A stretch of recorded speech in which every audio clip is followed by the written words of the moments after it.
Assalamu alaikum. Hello there. What about you? And welcome back to Are You Not Entertained? The interviews, the movie podcast in association with CinemaScholars.com. I'm your host, Glenn Dower at Dower Film Doha. How was your summer? Was it Jurassic Fantastic Super? Well, that was my reverse order anyway. What was yours? But now, I've got 3 movies I want to share with you that really get us in the mood for Halloween. Now summer has started to depart. We've got aliens, we've got beheadings, we've got possession, we've got witchcraft and wizardry, and we have a good old cabin in the woods thriller. First up, I speak to up-and-coming actor and recording artist Kat Cunning about her wonderful movie called Star People, which is a sci-fi alien epic, which you can stream right now. Next up, I speak to 2 supermodels turned femme fatale actresses, Ms. Renee and Ms. Alicia Herbert, about their cool 80s gory style horror Witchboard, starring the big bad from Stranger Things. You might have encountered that.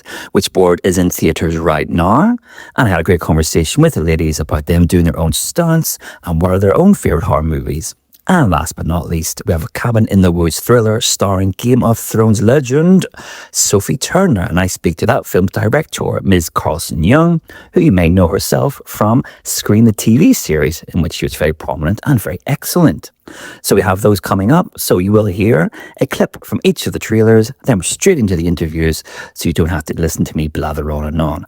But I do ask you to like, subscribe, follow, give a good rating. Follow me on social media at Dower Film Doha, also catartainment.official and Scholars Cinema. Please, your support is very much welcome. And please share this podcast with anyone you may think will enjoy it. Spread the good word of Are You Not Entertained? Thank you so much. Now then, enough of that. Over to Star People and its star person, Kat Cunning. Enjoy. You remember when we were little kids? That night I saw the lights. I heard this whispering voice. Claire. I never heard it again. Until yesterday. Guys, this girl is the real deal UFO hunter, and she is gonna have some exclusive footage for us very, very soon. See the formation?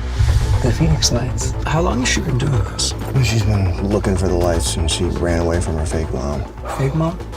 Yeah, like her foster mom. Those orbs zipping back and forth across the valley all week. I was out there all night and I didn't see anything. Now, I know you're UFO experts, but my theory is that these lights are drones. What if they're not drones? Just give me some good photos, okay? You got 2 nights.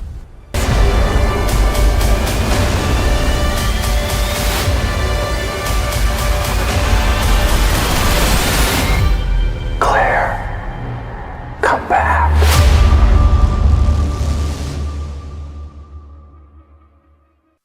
Kat Cunning, how are you this fine Monday morning? Oh, I'm so decent. How are you, Glenn? Extremely decent. Excellent. Good. So you are the star person of Star People. How does it feel to be leading this really great ensemble? It's the treasure of my life thus far, to be honest. This is my first leading role, and the cast is, as you coined it, like they're just the point of this film. Like, Adam took such care in casting these people, and to be able to act alongside them was an extremely grounding experience for me.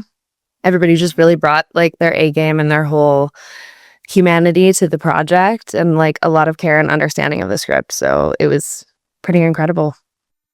I like how you use that word humanity as well, because I just finished my review of the big summer big 3. You know, Superman, Fantastic Four, Jurassic Park, and they all have this idea of coming together as a group to fight this greater evil and things like that, and also extraterrestrials and things like this. But your movie is so much more grounded and does it in such a nicer, I'm going to say subtle way, but the way, like you say, I've spoken to your director, Mr. Finberg, and how that ensemble sort of represents the key factors. You have a group like that, so you have the believer, the non-believer, the cynic, the old geezer, things like that, and you sort of lead that. And the relationships are so powerful. How did you go about, as Claire, building up those little relationships, including your brother as well, played by McCabe Sly, which is a great relationship? He's is so incredible to work with. Honestly, I can't like sing the praises enough of everyone that I got to work with, but honestly, this was my first lead role, like I said, and it was like very interesting for me because every other character I've played has been very much a character actor, a lot of time a comedic actor. So in this case, I pretty much just got to be myself in this story. Like Claire is someone with a singular focus who is learning along the way that things outside of that matter. I love how delicately the script handled things that all of the characters are going through, like addiction and foster care and immigration. And in general, I think that it treated the sci-fi genre as something through which you can tell a subversive story, like you're picking up on. So it was honestly just hard to trust my own performance and know that I'm like the through line for the audience versus like overperforming something, because usually I'm in more of the shoes of somebody like McCabe, where you have so much more color and brightness that you're adding to what's happening in frame. So it was really just relying on the people who are bringing the story around me. Yeah, cool. And when I spoke to Mr. Finberg, we talked about the Phoenix Lights and how that was a phenomenon that sort of inspired the story. Were you aware about those? And are you a believer yourself? Is the truth out there, Kat Cunningham? Oh, I love the question. I mean, I'm the type of person who's like truly agnostic, which means that I feel like there absolutely could be aliens. There absolutely could be a god. There could be anything. And I don't think humans are like really meant to know. But for me, reading the script, the belief in aliens or extraterrestrial life was like, I attached that to myself with just a belief in myself or a belief in my goals or a belief in something beyond me that matters and faith in general. So I would say I'm a believer, but I'm not quite sure of what. And I loved researching the Phoenix Lights and all of the amazing like lore and culture around extraterrestrial life. Yeah, there's so much. You could just go down a rabbit hole and be lost forever, couldn't you? And Adam is a professional. Like he really knows what he's talking about, and he gave me so many amazing resources. Yeah. And was there one that really jumped out? You thought, oh, wow, this nails it, or this one completely debunks it? Was it everything in between, all those gray areas of all those theories, and one sighting in particular, or was it all just, okay, I'm just using this to make Claire happen? No, I think even just like the way that the film starts with all these accounts of what people saw. I mean, to me, like the lights could be anything. I think the ocean is as interesting as the sky. Like there are absolutely things we don't understand all around us. So there's no reason for it not to be real. But I do think that we tend to project our own vision of what we think an alien could be. Like it's so crazy that we've come to this like conclusion of a green oval-headed thing, and that we have so many different illustrations. Like obviously we're painting this life in our own image to some degree, but I think there's absolutely something that we don't understand that's bigger than us and more interesting than us always. And we tend to put ourselves center in the story. And that's sort of what Claire has to learn in the middle of this film, is that there is more than you, but it's also like maybe closer than you think. Yes, sure. And let's talk about how you became to be involved in the film. So were you approached, or did you receive a script? And what was the casting process you went through? I received a script just like any other actor. I just auditioned and I loved reading it. The thing that perked my ears was actually the orange Fanta. Yeah. The second that I saw that, I was just like, whoever's writing this is like interesting and enjoying the details of what they're writing. And then there was so much more after that detail, and the title itself is so grabbing. I thought, when the script came across my desk, I was like, this is giving people who are like reaching for fame or whatever. But the idea that star people is people who are like living in and reaching for the stars. It was just so many things I didn't expect when I opened the script, and I fell in love with it more and more, especially with the way that it was nuanced in its delivery of all of these really sensitive topics. So yeah, I auditioned, and I did one audition tape in my house, and then I loved the script so much that I redid that and sent both of them. And then I love about Adam that he didn't have me do a callback. He was just like, you have the job, let's have a conversation and see if we like each other. And I think that was really like kudos to him for not making it just about the performance and like choosing people who understood and appreciated the script. Another thing that he and I talked about was the locations, because we have those vast areas, and this makes me think of John Carpenter's The Thing, how you have to find those locations. They're so remote, but also we have to be able to get to them. As as a cast and crew and things like that. But when you reach those locations, those vast, just and the sky above you, did you get lost sometimes? Do you feel like, wow, there's just amazing abstain character? What's that like being? Oh my God. No, it put me in character. It was such an immersive experience playing Claire because the environment gives you half of the story. I mean, it was hot, so the heat wave was not a total reach emotionally. And it was dry, and, you know, we were all just reminding each other to hydrate, but also we were absolutely taken by the stars. Like, of course, there's a little bit of CGI in there for the aliens, but for the most part, like, everything is as beautiful as it looks in frame, and that informs the acting. It's like such a treasure as an actor to be in the environment you're telling the story in versus like in a studio where you're pretending everything's real, but like the AC's on, you know, like we were all really sweating. We were all really, you know, touching and feeling those things in that house. And it was really magical. Yeah, magical, great word for it. Okay. Well, just one last question. Kat, for your fans out there, why should they come and see Star People? People maybe not fans just yet. Why should they come and see Star People? You should come and see Star People if you are my fan, because you're going to see a different color of me, a more grounded version of the person that I really am. I feel like I brought a lot of my true humanity to this film in a non-like marketing pop star way. And if you're not yet a fan, you should come to see it because we all deserve to escape a little bit and ultimately come back to ourselves. And I think that's what this movie really does. It lets you go up into the stars, but you also end up feeling like the most human, close to your heart feelings that you possibly could in this time. What more would anyone want from a movie? We must journey back. Back to she who carved this board, who spilled blood to stir its dark magic.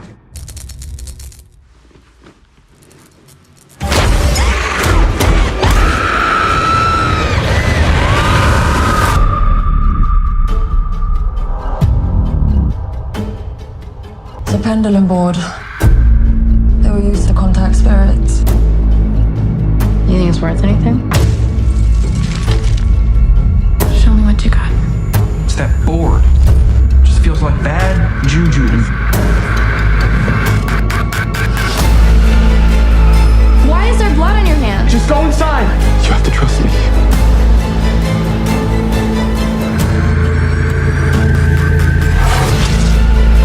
There is such a thing as destiny, Christian. And hers is not with you. And with me, Alicia and Renee Herbert. How are we doing, ladies? Hi, we're doing amazing. Yes, amazing. Excellent. Okay, so Witchboard, the tale of an evil board that brings the dead back to life. Oh, rated R for strong violence, bloody gore, nudity, and sexual violence. What more do you want from a movie? What was your first reaction when you saw the movie? We actually thought it was going to be more, we thought it was going to be more dark and eerie and scary, but it kind of had a lot of different elements to it. It has a lot of layers. It has a lot of layers. It can be fun at times. It can be like, it's got everything. It's got like romance, gore, action, like, yeah, it has a lot of elements. So I think we were surprised by like how kind of funny it was at times and entertaining, and just it was kind of like a roller coaster, honestly. Yeah, entertaining for sure. I mean, we have a few moments I thought we were in for a Final Destination ripoff at one point, but then, like you say, we have the funny bits, have the romantic bits, and we have this into the hand. Oh, dude! But so the elaborate like fight scenes, the restaurant scene was like, I was just in shock. I was also like, I feel like with Chuck, you're never gonna know what to expect with his remakes. Yeah, like he always changes it up. Like, you know, if you're expecting someone to die, he'll like do the opposite. And like, it was very interesting and different and like unique in a lot of ways, which I respected a lot. Of course, so Chuck Russell, the director, who many of our readers and viewers will know as the director of The Mask, which were my favorite movies growing up, avant the best Freddy Krueger movies, Nightmare on Elm Street 3, Three Warriors. Were you aware of work before you signed on to the project? Yes, we were very excited about that. Absolutely, we were like, wow, this is an honor to even be working with him. And he was so kind and so sweet and just like so considerate to all the actors, and like he was great to work with. Oh, so great. Let's talk about your back. Let's get down to it. So you play the Ashes. There's 1, 2, 3 of you. So as I did my research, the Garden Desire makes a lot of sense. So you play, for our viewers who are about to see the movie, of course, you sort of play the femme fatale hench ladies. Okay, so let's talk about your costumes as well. A little bit burlesque, a little bit gothic. How much did you add in your costumes? Well, like I said, like Chuck is so considerate with like what we want as well. Like he's very meticulous, but also very collaborative. So we had a lot of say in things, and we kind of just like went back and forth. Yeah, we had a few hairstyles, and then like the wigs are so cool because like obviously in the movie we're blonde. We had a lot of fun with our outfits for sure. I think he saw our hair and was like, "Oh, maybe we won't do the wigs. I like your hair." And then we were like, "Well, we want to look different. We want to feel, you know, like we're really in a character." So we tried the wigs on, and they were just so good that we went with that. So it was really fun. It really added a different element to it, I think, and they were really good. They were very witchy. And yeah, we added like little brandings. We had some really cool makeup, but yeah, makeup was awesome. We loved everything, the outfits. Yeah, we felt really badass. I think it's like one of my most badass moments, I think. Yeah, definitely. That movie, yeah. Yeah, something like that. The final scene. We don't want to give too much away, of course, but you get down to some badassery because you are the henchwoman of the big bad Alexander, of course, played by Jimmy Campbell Bower, who we'll talk about in a minute. You guys get involved because you're involved in a small scene midway through the movie. And they say, "Oh, they'll be back. They'll be back." And then you come back big style. Okay, and don't give too much away, but one of you gets it. But how much fun at training and preparation was that moment for you? Oh, so much fun. First time doing like a choreographed fight scene, and we were like a little bit nervous because like we've never done that before, but it kind of really felt natural. It was so fun. Yeah, I wish it was even longer. I was like, they were like, don't move your neck too fast because you're gonna get whiplash. I'm like, yeah, I don't care. I don't care. I'm down to getting hurt. I'm down to. Well, also we were wanting to do all the really insane stunts, and they were like, no, you can't do it for like, yeah, we're scared of you getting hurt. And we all found ourselves up. And we were like, we will do the stunts, but then it got to a point where I was like, there's a scene where, this part where like one of us getting hit with a chair. Yeah. I'm not going to give too much away, but I was like, this is going to look so much cooler if an actual like professional like stunt person. We tried doing it, and it was so bad because they didn't want us to get hurt. Like they weren't actually good to like do a good fall. Yeah, they didn't want us to get hurt for one of them with the chair. We tried it. They didn't want us to get hurt, so like just kind of just lay down when it hits you. And I was like, okay. And so we did that, and they were like, no. But yeah, it was fun for our first kind of experience of. It was so fun, and like us like. Just going crazy at all the men, slitting their necks and doing all the fun things. I think that was really fun. Really fulfilling for us. Yeah. No, it was amazing. It was fun. That's great. Take part in. And the last scene as well. It's a big deal. It's the end of Act 3. We have all the key players in the room. What was it like just watching everyone? All the stories come to an end because we have the main character Emily, we have the big bad Alexander, but when it must have been a great learning experience for you as well, because also Chuck is a seasoned director of the genre. But all of these guys must have picked up such many acting tips. Did you share with each other? Yeah, no, it actually really felt like such a supportive environment, like more than any set I've been on. It really, like all the actors were so supportive of each other. Yeah. We would be like, that was sick, like that, and it was cool because we were all in the same room, as you're saying. And that scene took forever. Like, the funniest part is, but we came onto the set, and this was the very first scene that everyone was shooting. So basically we all kind of connected through this last scene. Yeah. And it was just really fun because we were like, oh wow. And then Chuck was also just like throwing things out and like saying, try this, like do this. And it felt very, very collaborative and just fun. And yeah, it was really awesome. Yeah, because it's a relatively young cast, shall we say. But we'll talk about Jamie Campbell Bower. Okay, so he's like a big guy on the poster. Yeah. And our readers will know him, of course, from Stranger Things. He's been in the Twilight Saga. He's been in the Harry Potter Saga. You're covering all the bases. Also like working with him. Because I've always loved this guy in real life, but in Stranger Things, he's pure evil. his energy brought the entire film together. I don't know what it was like kind of perfect glue to all of the horror scary stuff.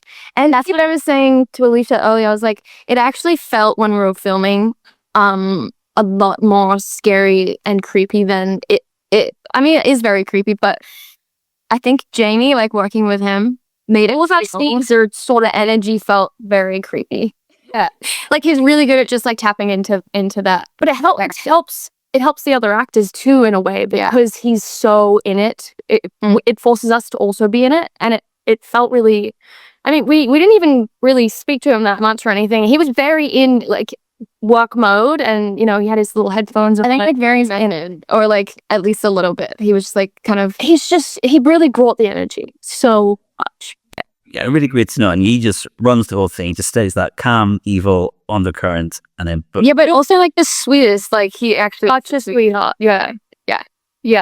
As a voice, and the voice has got the best voice I've ever heard. The Vecna voice, like the fact that just you can. Yeah, he's got a great voice.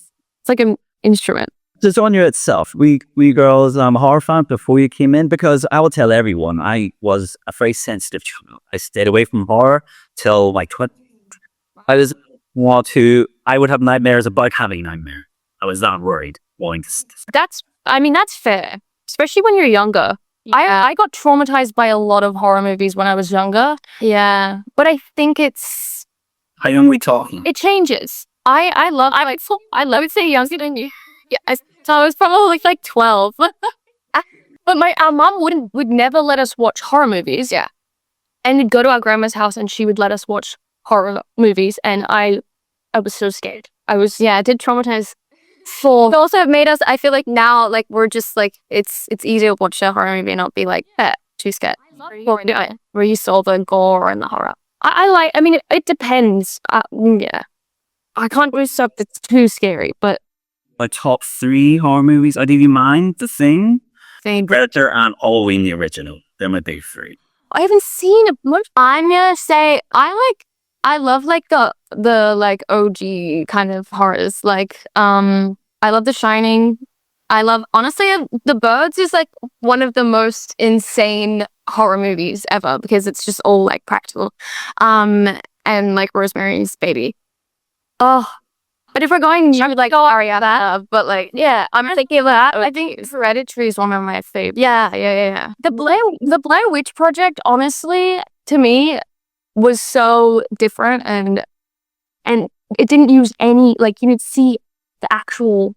Yeah, like it felt really real. It felt like all the emotions in it was so good.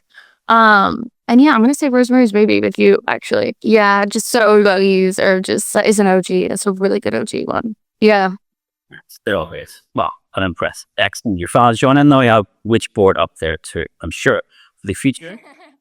Yeah. Okay, I've got time for one more question. This is a bit outside the movies, but I just wanted to ask you, because you're from the wonderful land of Oz originally, and I wanted to ask you about the passing of the corporate law. The federal government has passed the law that 16-year-olds and younger will no longer be able to access social media. I just want to get your opinion on that because you're from there originally. Of course, you're big on social media and things like that, and you're a role model for so many. But what do you think of this new law and your plans to ban social media for under 16-year-olds? What are your thoughts on that? I mean, it's weird because honestly, if I have kids, I kind of agree to be on social media. I kind of agree, but I feel like if you force something on someone, people will want to rebel. So like a little bit, like, I don't know. You want to making them with voice. But I think it kind of should be up to like the parents and like instead of like an enforced law. I don't know. But yeah, social media is sort of harmful when you're younger, I think, because those are your really formative years that you don't want to like. I don't know. Even watching a horror movie traumatized me. And like, I don't know what people find on social media. Like young. Yeah, I don't know. I don't know if I agree with it. I think it's good and bad. I don't know. We'll see how it affects people because that's interesting. Australia's crazy, huh? Yeah. Australia's the least crazy. Well, like they're crazy, like they're strict. I respect it, you know. Yeah, we're always strictest. Yeah, we're keeping things in line. Okay, it is. And there's some time for you. The floor is now yours. Why should didn't make going folk see Witchboard? Over to you. Oh, okay. It really does feel, it feels like a very, like Chuck's very original style. He kept it the same, even though like the whole CGI world has progressed so much. He stayed true to his original style, and I feel like it feels very nostalgic, like 90s nostalgia. Yeah, if you like actually saying, it feels so nostalgic and it's creepy and yeah. Which is cool because you don't see that. No one's really sticking to that. Yeah, trying to get on the wave of what's, and also it's supporting independent films. I agree with that. I agree. So yeah, this is an independent film and like it just, it's the personal. And it's such an enjoyable watch. It really is enjoyable. So entertaining. Such a theater movie. As Harry Styles would say, it's a movie. And Chuck is a director. So it's great. So I go watch it and discover, just all the fun sides of the Witchboard. Good morning from California, where intimate images belonging to Lauren Lane leaked online. Where are you? I don't want to tell you where I am. I want to be alone. Let me take care of this. You are not in control anymore. I gave her a life. Network TV money, man. It's hard to be a star. People mess up. Then they just drift away. I'll take care of everything. Guaranteed. Unlocked. Crossing Young, how are you, ma'am? Really well, thank you. How are you? I'm really good, thank you. Now, we're going to talk about trust. A Hollywood actress hides in a remote cabin. I'm going to pause right there. A remote cabin. Those are the 4 words we should not be involved with. Cabin in the woods. But where we be in this movie without it? How involved were you, first of all, in finding that location? Because it is perfect. It's horrific. You don't want to go there. How much involvement did you have in selecting it? Because there's a character in the movie. It is a character in the movie, and yeah, I mean, I had everything to do in selecting it. We were shooting in Mexico City, and that house was actually a bit outside of the city, like 45 minutes away in the Ajusco Mountains, and it just had a vibe. So we went with it. You caught that vibe for sure. Okay, let's talk about the main character. Okay, Sophie Turner as Lauren. What I loved about Sophie Turner is she's had these 2 massive franchises. Game of Thrones, of course, then the X-Men. And what she's able to do, specifically in Game of Thrones, was she grew up in front of our eyes. And what she can do and learn to do towards the end of that series was just emote with her visuals, with her physicality. Yes. And wow, you really played into that. I mean, yes, it's a physical role, of course, but she had to hide, she had to dive, she had to bring that out of her because you must have lots of one-on-one time with her rehearsal. Oh, that Sophie is a phenomenally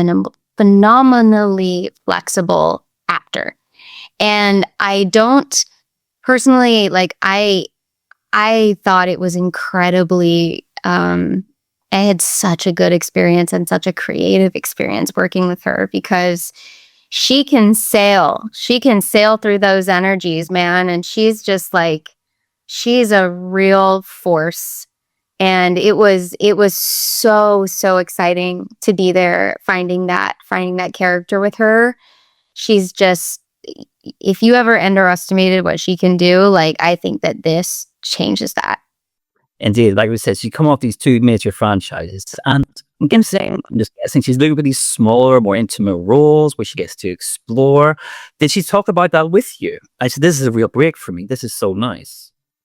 Yeah, I mean, I think it was coming. You know, we didn't talk about that part specifically, but we did talk a lot about how both of us felt that this project and that this character and everything was really meant to be, and it felt like the exact right time to tell the story for many different reasons.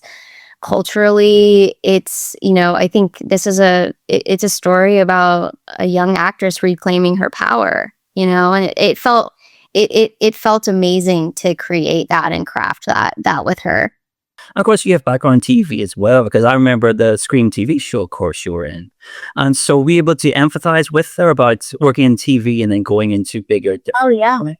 No, absolutely. I could empathize and kind of co-experience every part of the character. Like, I got started on a TV show when I was like 15, and so I understood it from every angle. On the movie itself, from the directing side, but also from the production side, producers of Saw, which is really exciting. Did they have any inputs, or did you have enough creative freedom, or they said, out of scare there, we need to jump here, we need something to... No, I loved working with these guys because they gave me so much creative freedom in that, we knew we were making a contained survival thriller, but I never felt any pressure to get the gore. In fact, that's kind of something that we were trying to avoid. Like, how do you tell the story without playing into those things? So it was actually a really nice challenge, and I felt they were great creative partners in that. You put Sophie through a lot in the movie. She's underwater, she's bashing things down, there's her fight scenes, and you see in even the poster, she's been through a lot already, just by the time the poster is taken. I'm guessing she threw herself really into that. But were there points where she threw herself too hard into that, and you as a director said, Sophie, reel it in? I think it was... we were entering really, really physical and really emotional spaces. And I was so impressed with Sophie because she always, she's a dream to work with as a director because she gives you levels and she gives you options.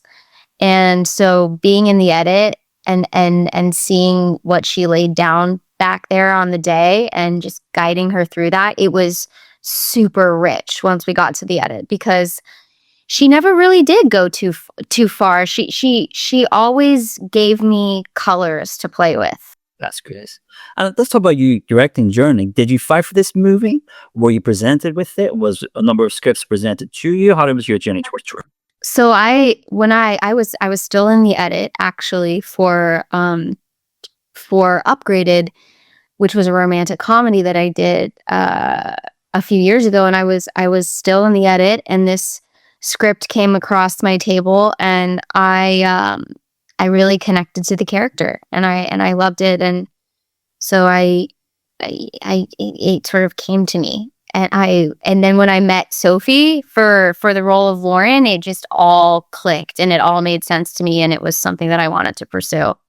And looking back at the movie, is there any specific shot or sequence we think nailed it? Let's see.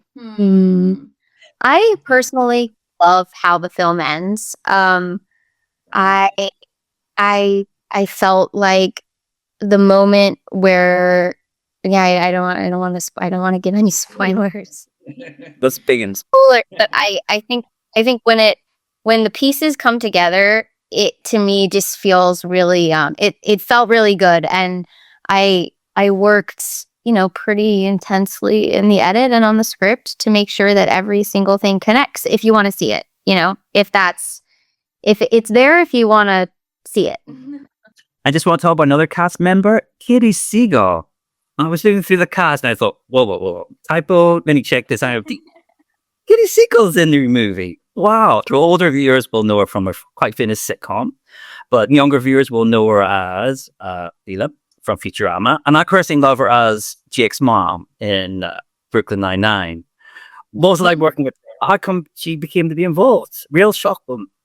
And she was like a really inspired choice for this. Like when her name came up for Loretta, it was just like absolutely 100%. She is going to get this, and she is going to bring a level of levity and comedy that we desperately need by the third act of this movie.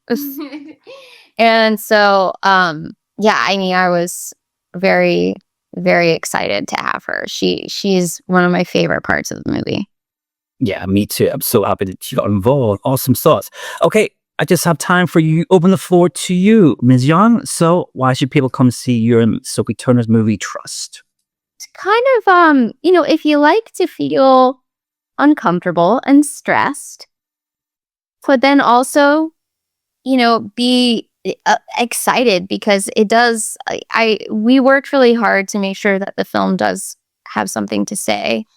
And I think that it's kind of like a fun way of taking your medicine. I love that. That's perfect. Chef's kiss. Thank you. Thank you so much for your time. It's been a real pleasure, and best of luck when the film comes out in theaters very, very soon. And there we have another episode of Are You Not Entertained, the movie podcast. I really hope you enjoyed that, folks. I really, really do, as much as I did. Again, please leave a comment, please leave a like or follow, subscribe, ring the bell. You know what to do on social media more than I do. But all your support really, really counts and really matters. And please leave a comment as feedback. Tell me what I'm doing right. Tell me what I'm doing wrong. It is all useful. I won't be offended. And follow their filmmakers on social media as well. That's it from me. I hope you've been entertained. I will see you next time. I've been your host, Glenn Dar. And I'll see you at the movies. Are you not entertained?